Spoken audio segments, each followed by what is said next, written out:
Atenção! Começa agora uma teleaula de Geografia do Ensino Fundamental. Você vai assistir a teleaula de número 29. Bons estudos!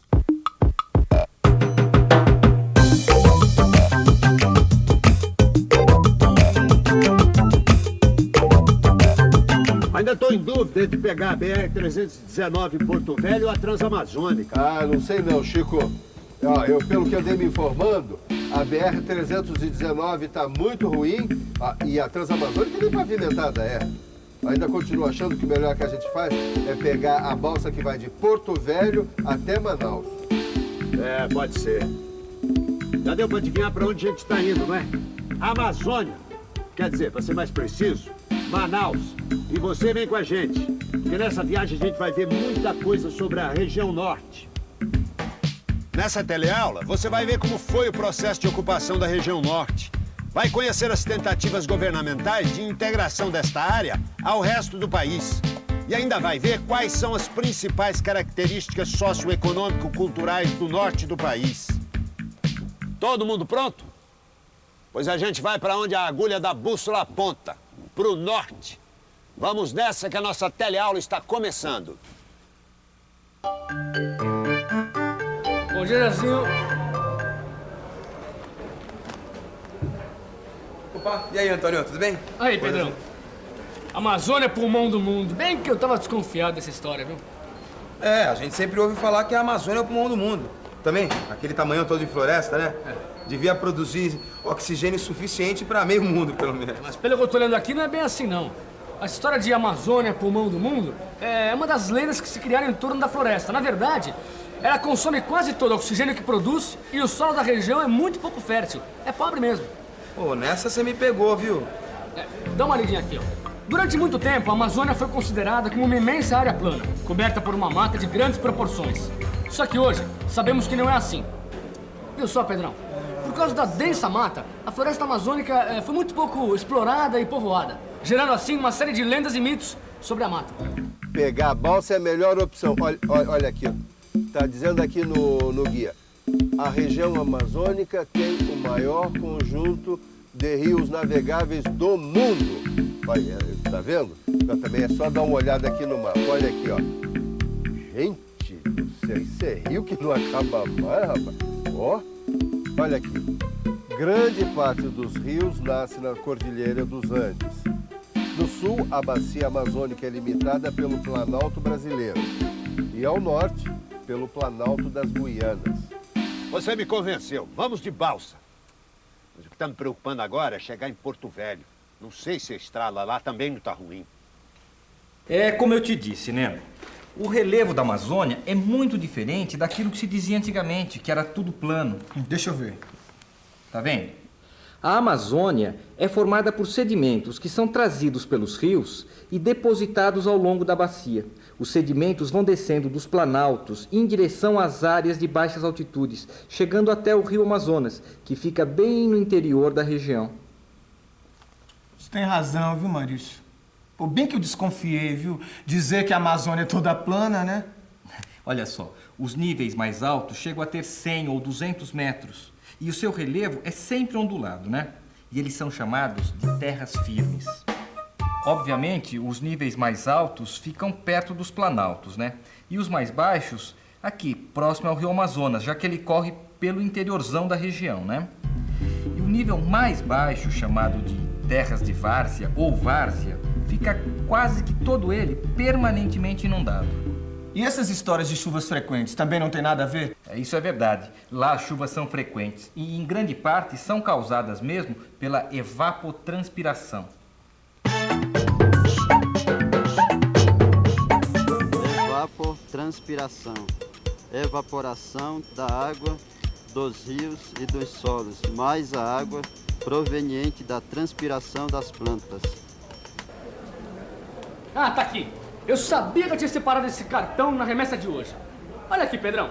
Apesar de na vista geral parecer tudo igual, aqui na floresta amazônica existe uma grande variedade de espécies. É por isso que ele é tão importante pra gente. É a diversidade de animais, plantas e insetos.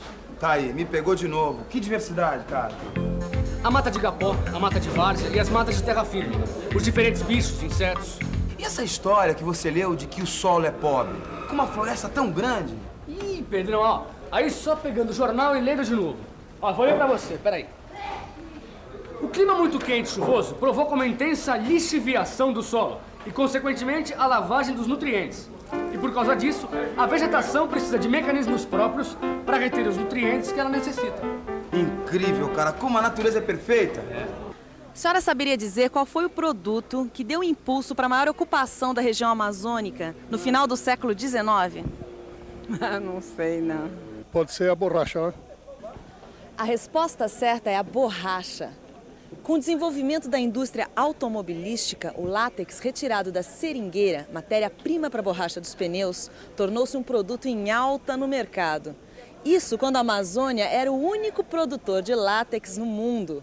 E olha que nós estamos falando no final do século XIX, porque até então a Amazônia era muito pouco integrada ao resto do país. Fazendo uma viagem ao período da colonização do Brasil, a gente vai ver que apenas uma pequena parte da região amazônica fazia parte do domínio português. A maior parte, como definia o Tratado de Tordesilhas, pertencia aos espanhóis. Só que os portugueses, com o tempo, começaram a se interessar pelas terras do interior amazônico e passaram a desrespeitar esse tratado. No século XVII, para ocupar melhor a área, a coroa portuguesa implantou fortificações militares e começou a incentivar as missões religiosas. Você já ouviu falar delas? As missões tinham a função de catequizar os índios e difundir a religião católica. Elas também iniciaram as atividades extrativistas no Brasil, exportando especiarias como o cacau, a canela, a baunilha e a salsa parrilha. Você sabe que por causa da borracha, a economia da Amazônia teve um grande crescimento entre 1890 e 1920? É verdade. Em 1910, a borracha chegou até a competir com o café como o principal produto de exportação do Brasil. Pô, parece até brincadeira, né, Chico? Essa região, a maior produtora de matéria-prima para pneu, olha aí. Tem as piores estradas, rapaz? Não é bem assim. A borracha deixou de ser importante na Amazônia há muito tempo por causa da produção de látex em outros países. Foi a mudança da capital para Brasília que deu início ao processo de ocupação da Amazônia. A construção da rodovia Belém-Brasília atraiu imigrantes de todo o Brasil e promoveu a ocupação do norte de Goiás, hoje estado de Tocantins, através da pecuária extensiva. Ah, eu sabia que estava por aqui, ó. Planejamento é comigo mesmo. Dá uma olhadinha. PIN, Plano de Integração Nacional. É isso mesmo. Esse plano aqui previa a construção do primeiro trecho da rodovia transamazônica. Entendi. Ele faz parte dos esforços para integrar a Amazônia ao resto do país. É isso mesmo. E foram vários esses esforços de integração. Em 1973, foi inaugurada a rodovia Cuiabá-Santarém, ligando o norte ao centro-oeste, onde foram implantados assentamentos de trabalhadores vindos do Nordeste e das grandes cidades, as chamadas agrovilas. Já ouvi falar. Poucas deram certo, né? Foi um fracasso, inclusive causando problemas nas cidades construídas ao longo das rodovias. E tiveram ainda os incentivos fiscais. E os grandes financiamentos para que as empresas instalassem projetos agropecuários no norte do Mato Grosso e no sul do Pará, mas que causaram, mais do que qualquer coisa, um grande desmatamento na região. E conflito entre fazendeiros e poceiros. Eu li que no sul do Pará foram registrados os maiores conflitos fundiários de todo o país. Pelo jeito a gente não vai atravessar a Amazônia Oriental. Pará, Amapá e Tocantins. Eu já estive lá antes. É a área que foi ocupada com a abertura da Belém-Brasília. E aqui diz que essa ocupação foi consolidada com os grandes projetos, como o projeto Grande Carajá.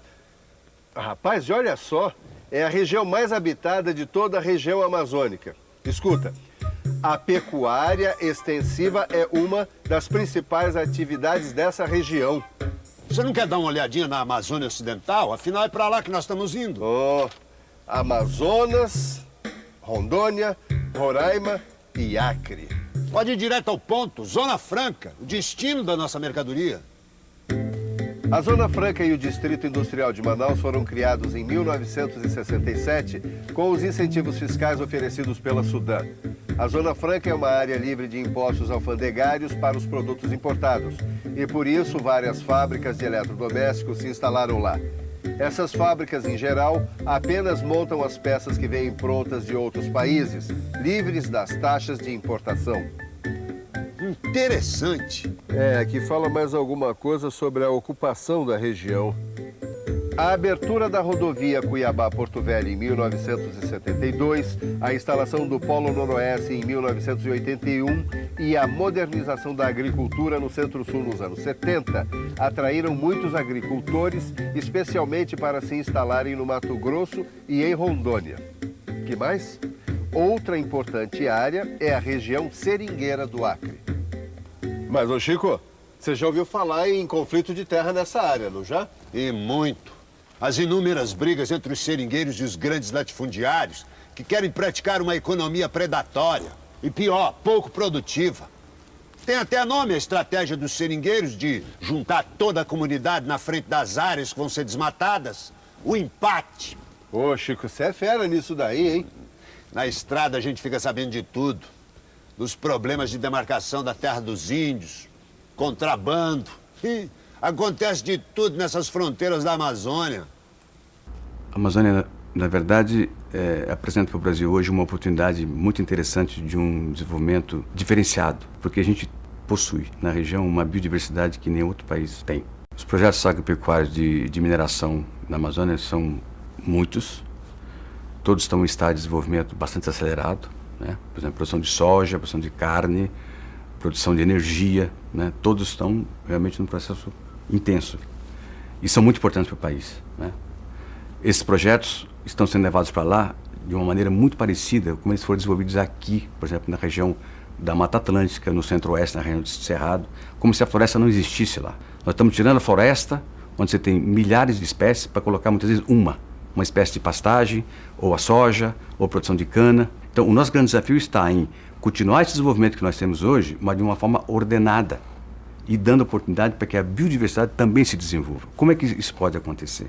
Nós temos populações locais que estão lá na região há séculos, geração após geração, que aprenderam a fazer uso da floresta sem desmatá-la.